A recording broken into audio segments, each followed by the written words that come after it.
অর্থনৈতিক অনেকটাই ভঙ্গুর হয়ে গিয়েছে। এই কথাগুলা বলতে অনেকটা ভয় লাগে।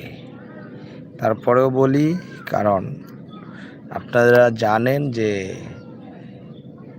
কিছুদিন আগে বলেছেন যে কোনো কন্টেন্ট বানাতে গেলে অনুমতি তো নিতে হবে সরকারের কাছ থেকে। তো সেই জায়গায় আমরা সরকারের সমালোচনা করতে অবশ্যই ব্যর্থ হব, কারণ সরকারের সমালোচনা করার জন্য কোনো অনুমতি দিবে না। এবং যারা আমাদের মতো তাদের অনুমতি ছাড়া যদি কোনো কন্টেন্ট আপলোড করা হয়, সে ব্যাপারে সরকার ব্যবস্থা নেবে। দুঃখজনক হলেও কথাটা সত্য বলতে হয় যে শেখ হাসিনার আমলেও এমনটা আমরা দেখি নাই। আমরা তাকে অবশ্যই খারাপ বলি। কেন খারাপ বলি? কারণ তার দেশে 17 বছরে সে যে লুটপাট করে গেছে, সেই লুটপাটের দৃশ্য এখনও চোখে ভাসে।